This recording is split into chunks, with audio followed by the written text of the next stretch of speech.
Welcome back to the channel. Today we're going to get this bug and primer. We're going to be doing a polyester high build primer surfacer. It's going to allow us to get it built up pretty well, and I can block this thing down, get it as straight as I need it to be before we move on to the next step. So first things first, I'm going to get these fenders off. I'm going to space them out with a spacer. That way I can get primer into the grooves without any issues. I do want to prime these on the car because I feel like that'll be the easiest way to do it versus putting them on a stand. They get kind of clumsy and wobbly. So I'm going to pull them off the car, put a spacer in. That way I can get primer everywhere, and we will see how this works out.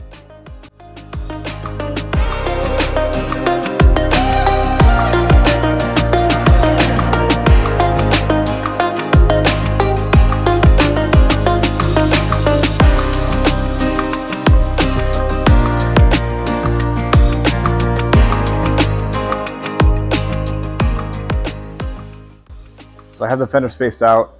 It's more than enough. I just don't want the primer to bridge the gap or get stuck between. I want a nice clean primer line. So this will allow the primer to get where it needs to go without affecting anything. Again, I don't need to prime inside of here because it's already primed. I'm just doing the high build surfacer. That way I can sand this down, get the body panels as straight as possible, and go from there. So one is done, time to do the other three, and hopefully we can get the priming before too long.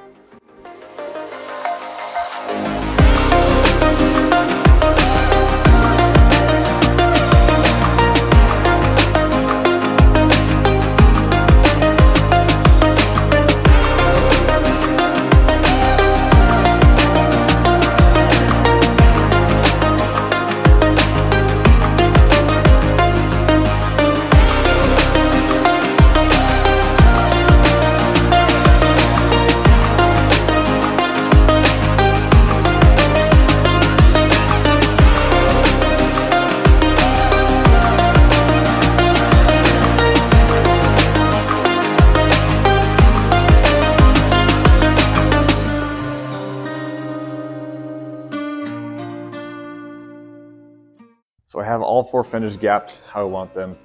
Again, not going for coverage inside the crack, we're going for coverage on the panels themselves with the high build. So once the high build's applied, I'm gonna block these panels down, make sure they're nice and straight. I don't want wavy paint when this thing's all set. So this is gonna be the step that's really important to get the body exactly how I want it. So I'm gonna continue on. I need to sand some of the detail areas here to get ready for that primer. I did DA up on top and the major panels, but I didn't get the DA on here because obviously it's very small. So I'm gonna hit these spots by hand. I'm gonna make sure this thing is all scuffed down and ready to go, and then we can start spraying some primer.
All right, we have our 2 coats of the polyurethane high build primer down. It looks good. We're happy with it. Really came out nice. It's a little bit textured because how thick this stuff is. We had a tough time getting out of the gun. We have a 2.5 spray nozzle on our gun, and it was still just barely coming out. Probably could have reduced it a little bit to make it a little thinner, but we're happy with the results overall. Most of this stuff is going to be gone anyways. We're going to sand it down, block it down, make sure the surface is nice and smooth, get it ready for that urethane primer stage, which will be next up. We're going to focus on the body only right now. We're not going to do the fenders. We're not going to do the hood. We're going to kind of just pull those off, set them aside for now. This is our only area we can paint in, so I don't want to clog it up with all these pieces and parts. We figure we'll get the body done, get the body painted, move it to that side of the garage. And once that is done and over here, we'll have all this room to do the fenders, the hood, the doors, the deck lid. That'll be good for that. So next time you see this thing, it'll be pulled apart once again, and hopefully we'll be getting ready for that urethane stage. Stay tuned. Thanks for watching, and we'll see you next time.